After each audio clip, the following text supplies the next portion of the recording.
It's Marie-Komisarek here, and I just wanted to give you some springtime inspiration for really a time to reassess the things in your life, all aspects, mind, body, and spirit. For me, when spring hits, I get this reinvigorated energy to, I don't know, to shed out dead things, things that aren't serving me, old, outmoded ways of living, of thinking, of eating, ways to kind of just purge, but first reassessing. So I like to look at the plants as a really wonderful metaphor for this time of year and what we can kind of be emulating within them. And when you look at your yard right now, or even the plants that grow on the sides of the roads, of highways and whatnot, it's still fairly brown. The dead pieces of the plants, the dead parts of the plants are still there from last season, but what you start to notice is that there's fresh, bright green sprigs of growth that are coming up through the old parts and eventually are going to take over the old stuff and kind of bring that newness and that freshness back to life and back to our surroundings. So I like to use the plants as inspiration as well to remind myself that I too can keep growing and evolving into this spring-like energy and kind of slough off the dead stuff that maybe isn't working. So the areas that I personally like to look at are, first of all, mindset. Our minds are very powerful things, and each cell in our bodies are constantly listening to what's going on up here. So for me and for my experience, everything starts in the mind. So a happy mind, a peaceful mind, a mind with clarity, then can trickle out into our physical bodies and into the world around us. It helps to manifest everything we could possibly want or desire. So thinking about the sort of chatterbox brain, things we tell ourselves, beliefs we might be holding, just patterns of thought that maybe aren't so great for us, aren't so positive, aren't so supportive and encouraging. And I think we all go through bouts of that. And so just taking the time to notice, what repetitive thoughts am I having that I can let go of? So the first step is just noticing what some of those things might be that are going on up here that are not helpful. Worrying is by far the least useful of all the emotions and feelings, so that's a big one for me. So sometimes when I'm reassessing things, I'll just take my journal out and start jotting things down, just kind of stream of consciousness, and just write things down, things that you're noticing, or even have a notebook just with you throughout the day to jot things down that you're noticing that, like, you know what, this isn't serving me anymore. I'm going to write this down and remember, like, hey, every time I have this thought, let's just try to bring it back to a positive affirmation or something that can empower and sort of dissolve that thought and replace it with something more beneficial and positive, because it really does make a difference. The second area I like to look at, of course, is how I'm treating my physical body.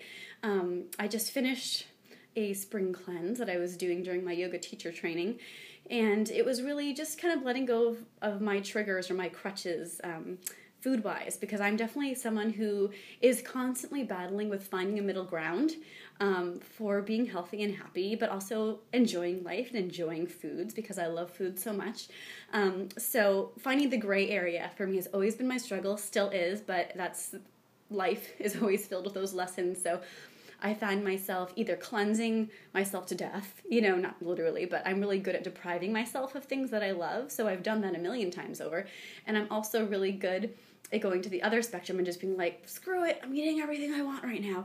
So I'm either here or there. So for me, this past cleanse was kind of tuning in to that middle of the road, being able to have my cupcake on occasion and then rein it back in, keep shooting for those green smoothies and those delicious salads and roasted vegetables that I know nourish me and make me feel good in my body. So bringing that consciousness back to my food choices, I think is really valuable, so that I'm consciously making choices. I'm not just shoving food in my mouth.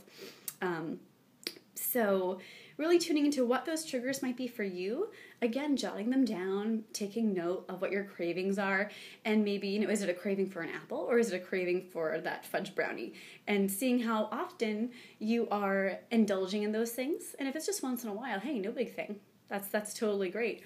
Or maybe you're noticing that there's something that you just can't function without, and maybe you can look at that more deeply and take a break from it, whether it's sugar, coffee, alcohol, cupcakes. Like, that's my big thing, is cupcakes. Sometimes it's nice to give yourself a break, whether it's 3 days, whether it's a week, just kind of giving yourself a quick little cleanse and reassessment to kind of lighten that tendency, lighten that crutch that, is not serving your physical body. And maybe there's a connection that you can kind of lift off in your mental awareness that maybe that crutch is really stemming from. So then there's that part. The other part of how I'm treating my physical body, of course, is movement. Now, I've been doing a yoga teacher training for the past almost 8 months, and I've been getting a lot more into consistent movement. So for me, I've been doing yoga, and I can tell you that on the days that I skip it, I feel completely different. I am so much more clear. My body feels so much better when I'm moving it. And it can be even for 20 minutes in the morning when I can't make it to a class, my self-practice. It doesn't have to be for a long time, but it makes a huge difference. And, I don't even like to use the word exercise. I like just thinking of movement, moving your body, because it can look like lots of different things. And make sure it's something that you enjoy, that you can look forward to, whether it's running, if you love running, whether it's dancing around your house. That could be something. If you have a hula hoop, maybe your kids have hula hoops, you all want to have a little hula hoop party in the backyard. Again, it doesn't have to be for a long time. It can be for like 15, 20 minutes. It can be a walk around the block, biking, you name it. Just move your body, get your heart rate up a little bit.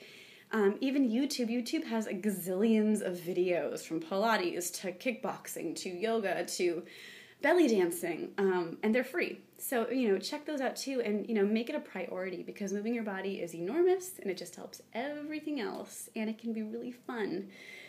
So that's something that I'm tuning into, incorporating more of. So I'm reassessing that aspect. And then, what else do I assess in the spring? I guess kind of my goals. Where am I right now that I'm not feeling good about? Especially in my work, where are some stuck points that I need to kind of find some wiggle room around? And where do I want to be going? So in the workplace especially, are you happy with your work? Do you feel excited to get up in the morning and start doing it? Are there areas that you like, areas that you don't like? Write your pros and cons down. Not all of this reassessment is easy to change immediately, but it's nice to check them out and be real about how it's affecting your life and your well-being and your happiness, and kind of just tune into that and see, okay, I love this, I don't love this so much, or maybe like, hey, I'm done with this work, I'm ready for a change.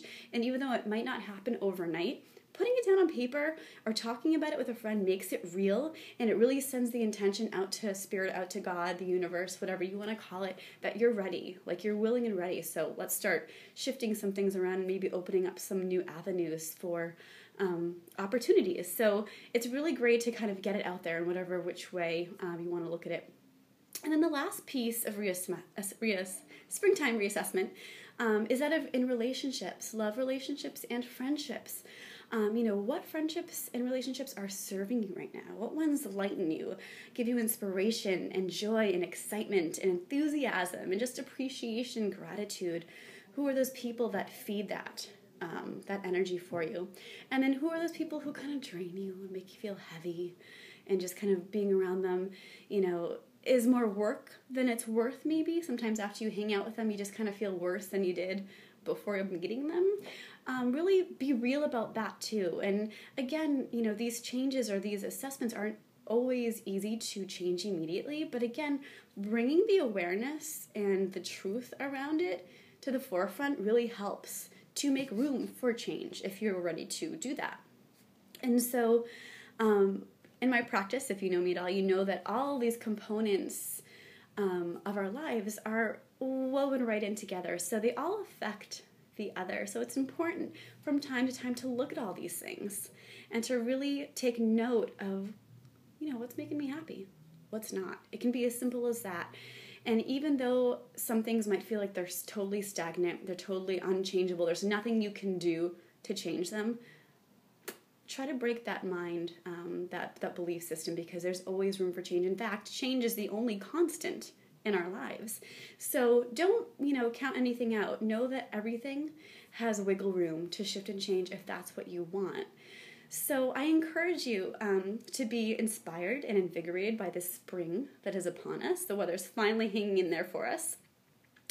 And to start looking inward and outward and see what is working for you, what is bringing you joy, what is feeding you, what is making you excited about living, and then what's not. And then maybe some goals too. It's fun to just dream big and put reality aside and just write things down. What's your bucket list? What are things that you've always been meaning to do but just haven't made time for it? Just start writing them out, because that really helps shift things, mixes the pot, and gets things moving in the world around you. So have fun with this new energy, this new season. I encourage you to reassess stuff and just see where it goes. Just bringing your intention to it is so powerful, is so magical. And it's really the first step in the right direction if you want some things to change. So thank you so much for listening to my springtime ramble. I hope that it inspired you.